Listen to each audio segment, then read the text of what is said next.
Just ahead on CTV News. A Bowie police officer is indicted. I'm Katara Jones. I'll break down those charges coming up on CTV News. And the county school system is expanding mental health access. Plus, Simon Buggs has your Friday sports page. Those stories and more up next on CTV News.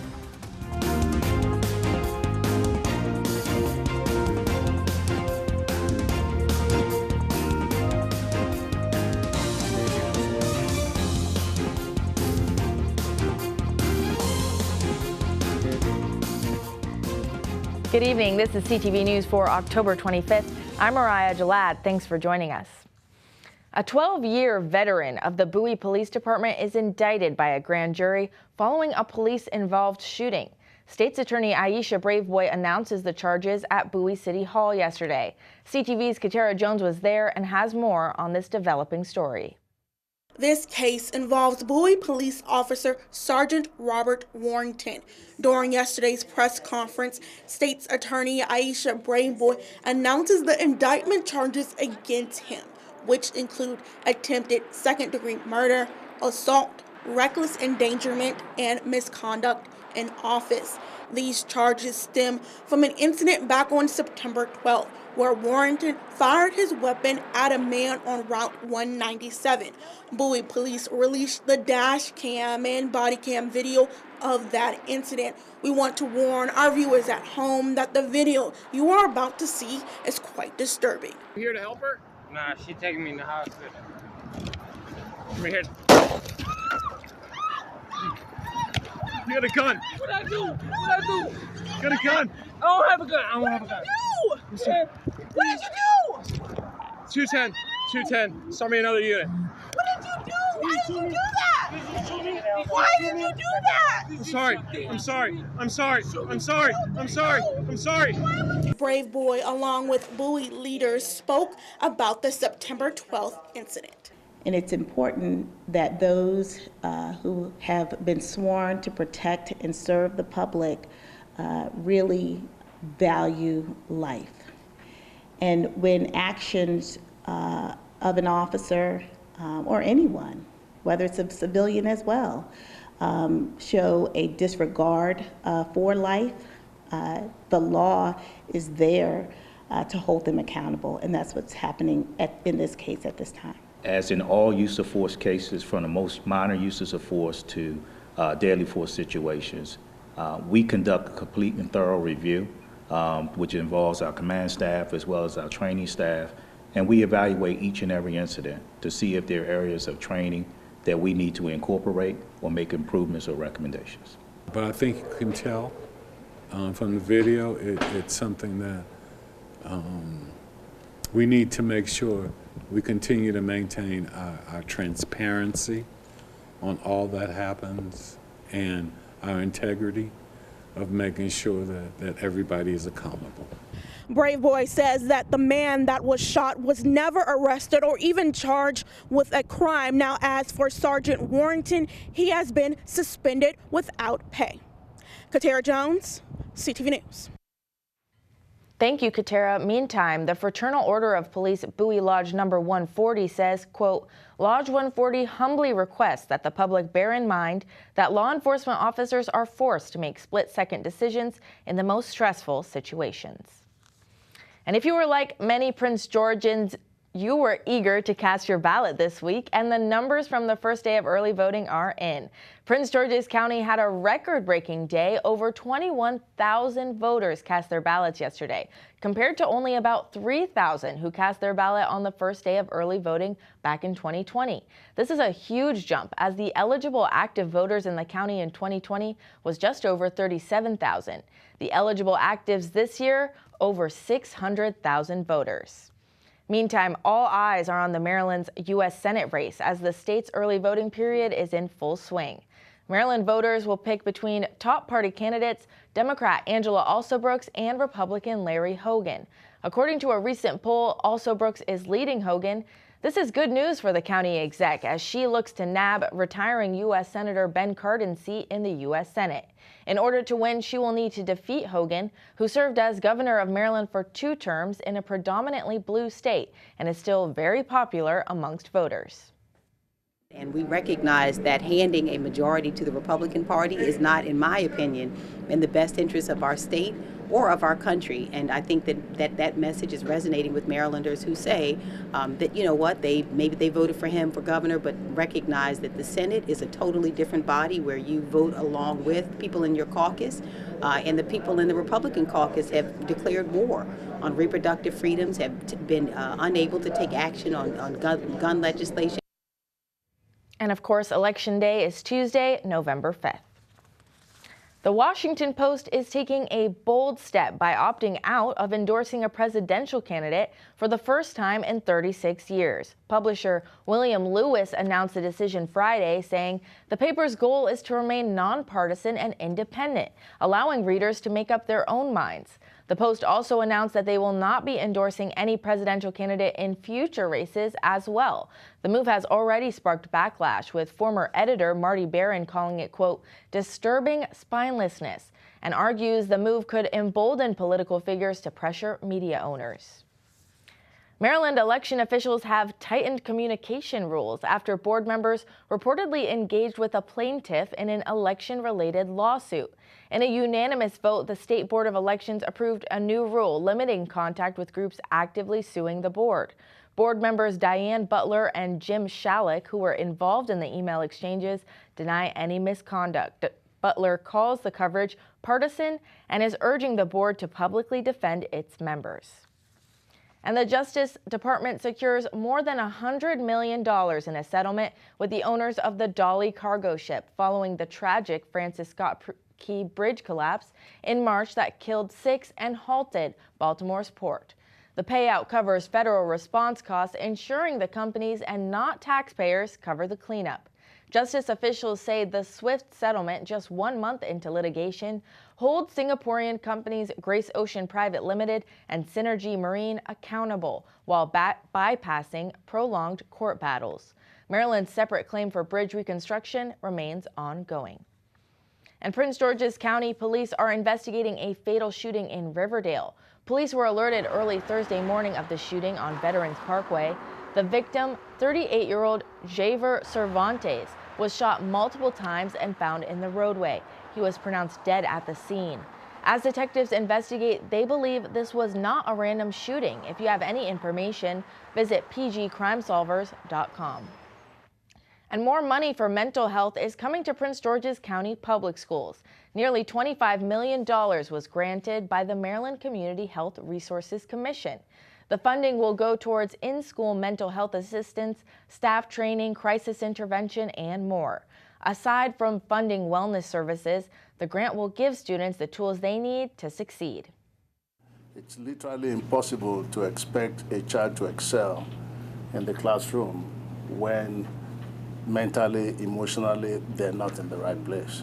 Everything that's going on in the world, social media, these are not the times when we grew up. Our kids face a lot of issues and problems. So today is about more than just new services of these 18 organizations. It is also about creating a future where every child can thrive academically, emotionally, and mentally, which is so important. Partners include Luminous Health and other community outreach organizations.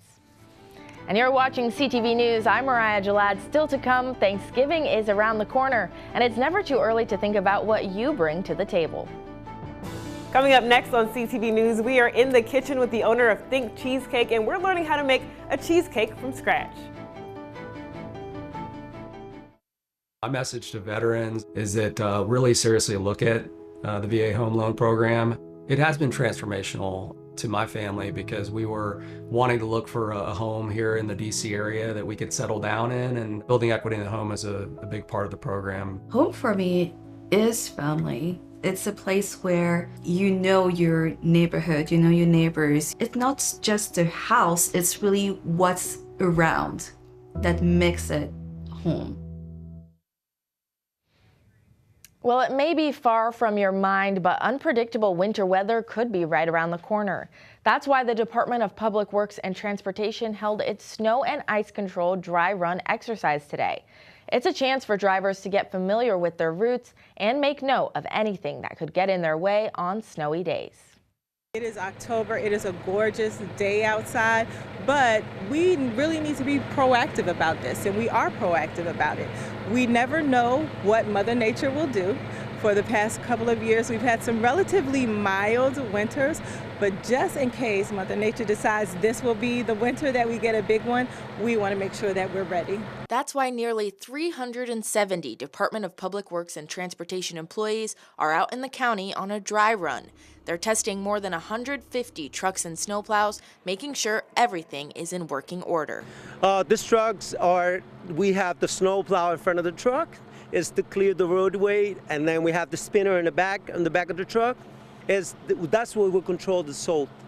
And as we salt in the bridges, hills, and areas that get black ice, it's really important for us to take care of it. There are 75 different snow routes in Prince George's County, including major routes like 301 and residential streets. Every route needs to be checked by drivers. They're driving their routes, they're looking for different types of road impediments and things like that that they might need to be aware of in the winter season, and they're just making sure that they familiarize themselves with what's going on in the community, what the roads look like, so when the winter season comes, there are no questions and they're ready to go. To make the snow clearing process as smooth as possible this winter, DPW&T is asking residents to do their part. You know, don't follow the trucks too closely. Give the trucks room to do their work. If the weather is really bad, maybe it's better to just stay inside and wait until that work is finished. But really just work with us, help us, you know, when we're out there, we want to make sure all residents are safe and that there are no problems.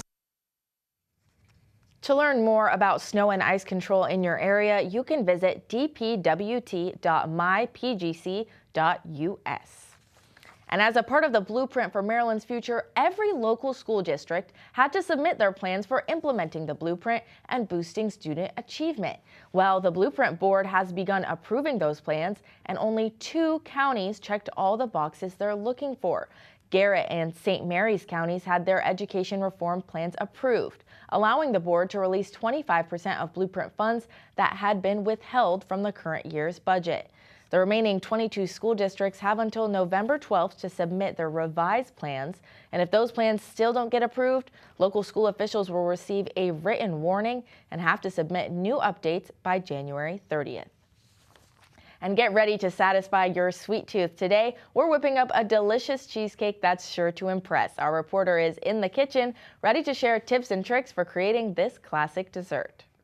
We are in the kitchen, and you won't believe what we're making today. We're going to be making a cheesecake from scratch, and we have the owner of Think Cheesecake here with us to do that. So thank you so much for being here. Thank you for having me. You told me that you all have 30 flavors. So what flavor are we going to be making today? Yeah, so today we've got our cookies and cream, which is a standard of all cheesecakes. But then one of my specialty flavors is called banana cream. So if you can imagine a banana pudding in a cheesecake form, that's what we got for you today. I'm so excited. All right, so tell us, what are the ingredients? So today we're going to make the crust. Okay. So we stick with our cookies that we're going to use in our food processor, a little bit of sugar, and then we have some melted butter here. All right, so let's get started. Okay, we're going to go here to our food processor. Okay.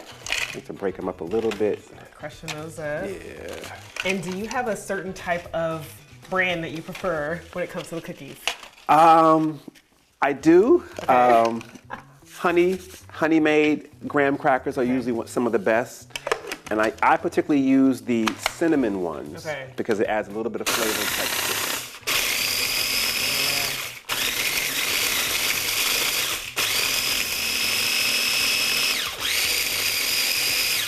Add a little bit of sugar. How much sugar do we need? Usually about a teaspoon or maybe a tablespoon. Okay.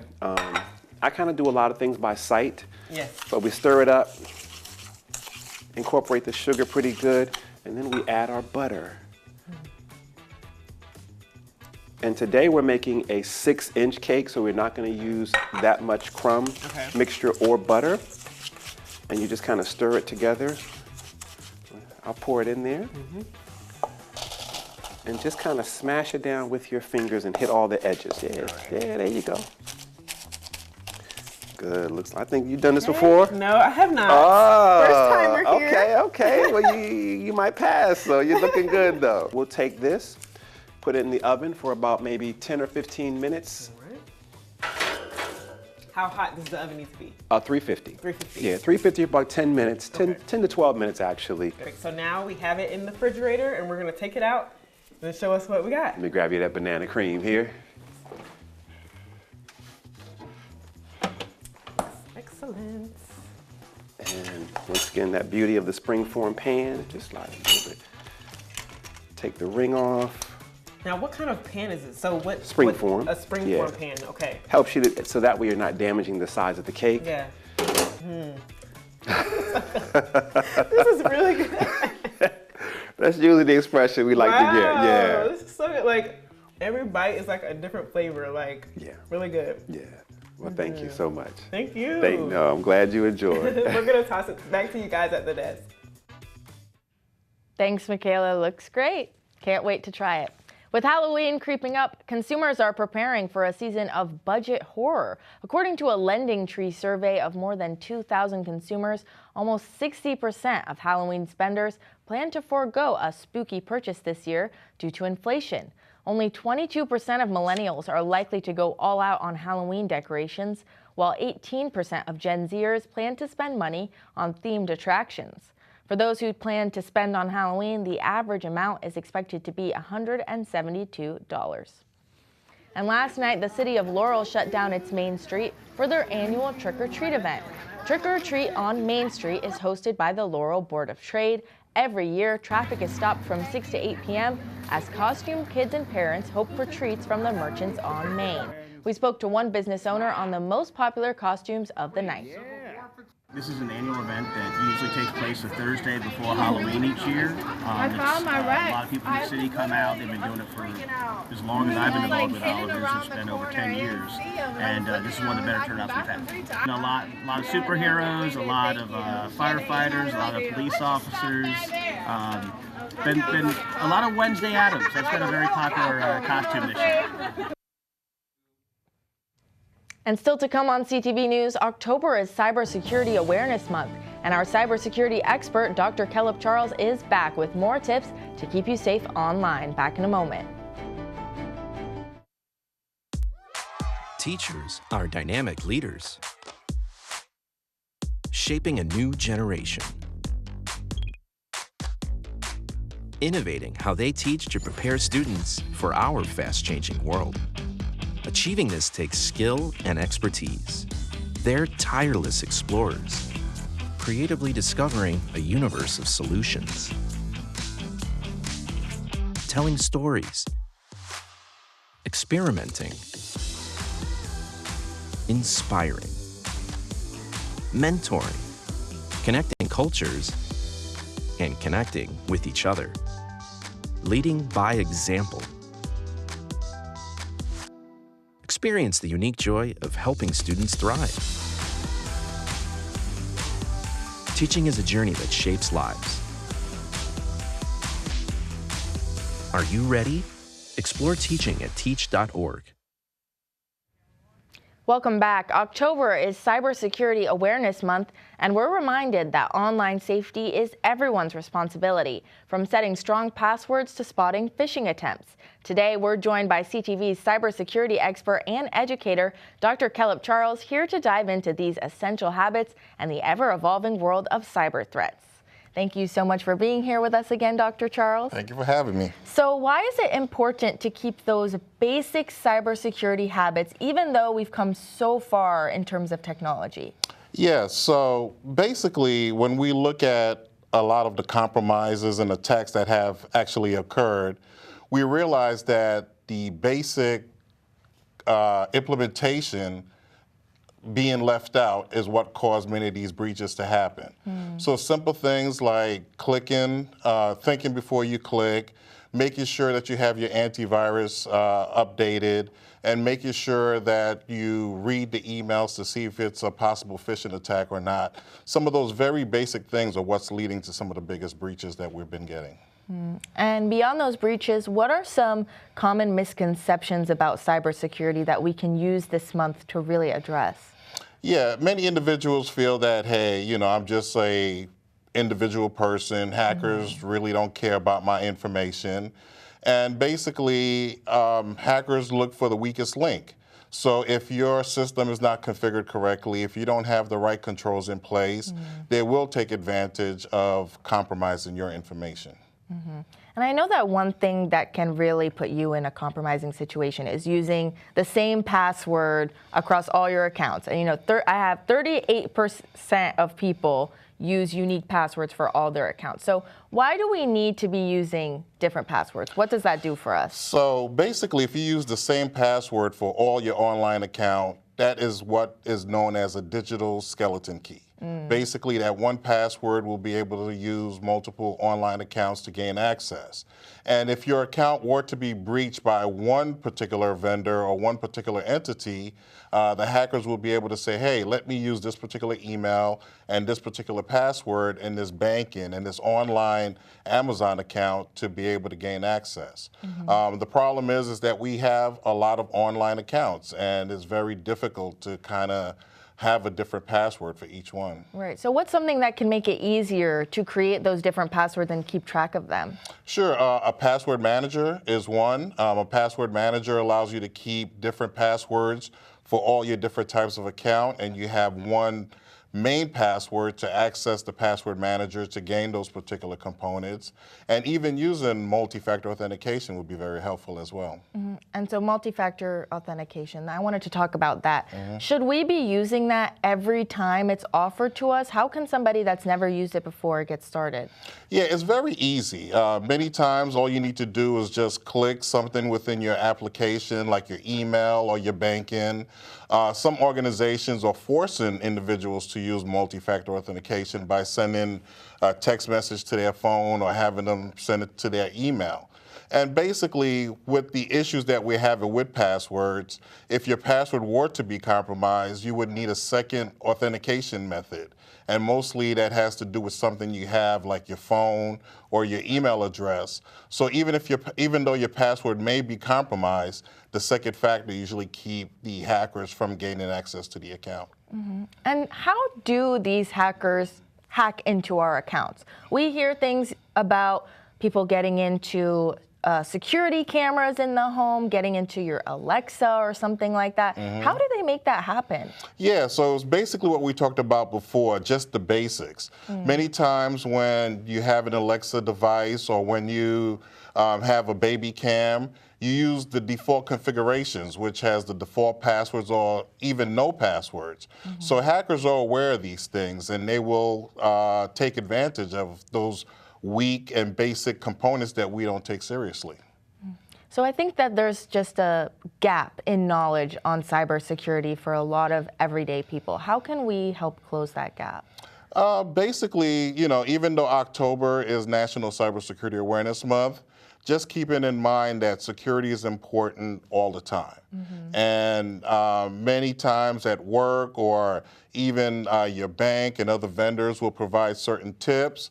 When your phone states that, hey, there's an update, you know, taking that time to bring those updates into play. All right. Thank you so much for being here and answering our questions, Dr. Charles. Always love to have you here. And after this quick break, Simon Buggs has the Friday Sports page. Back in a moment.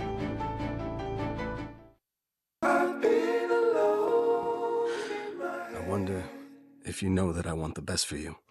I know you're going through a lot. I wonder if you know that the big homie needs help too. You can't just rebound from everything. I know you've been grinding. Let's go, let's go, let's go. But how long will you fight solo? I wonder if you know that we can get help. I wonder why we waited so long. I'm not wondering anymore. Love, your mind. Let's see how far we can go.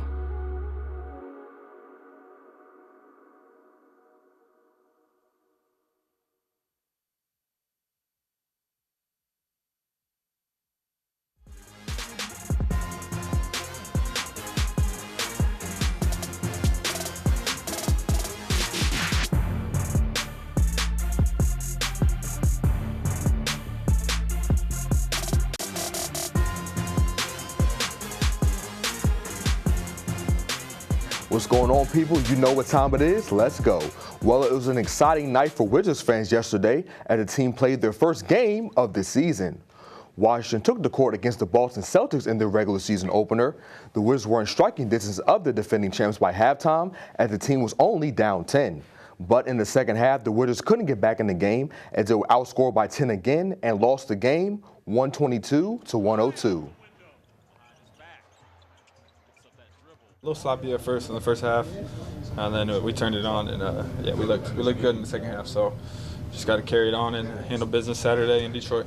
I loved our competitiveness early, how we attacked the game, how we tried to make them miss and make them take tough shots in our pace.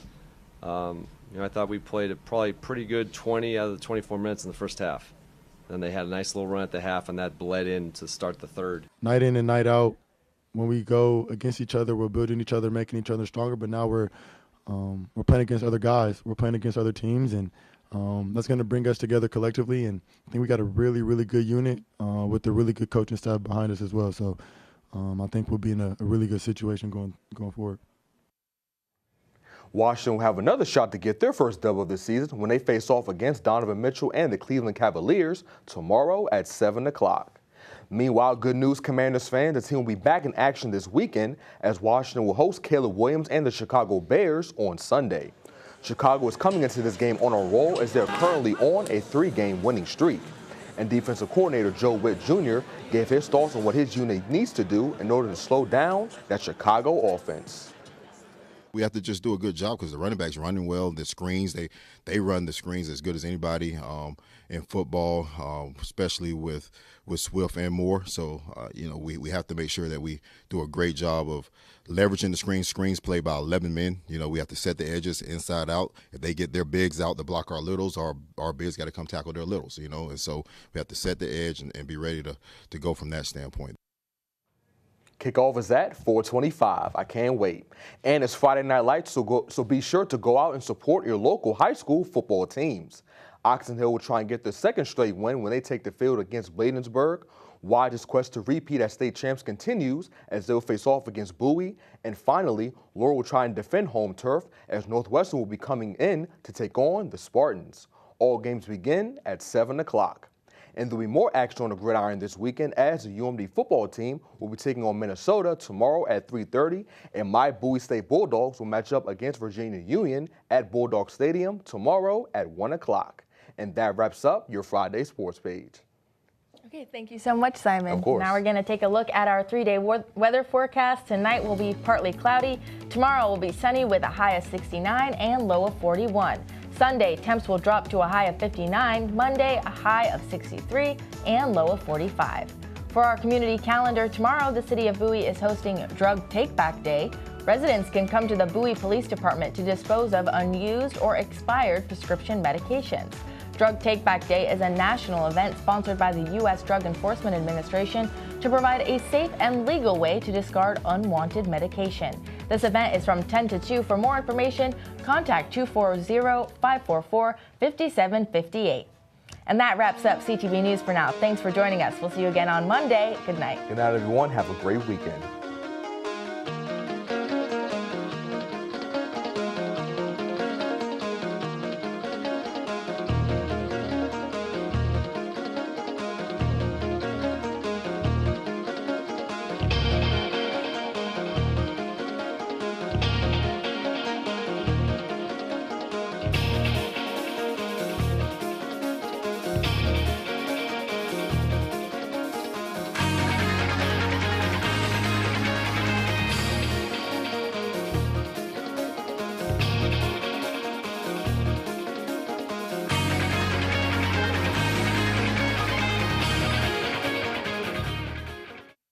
As fans, you always show up big.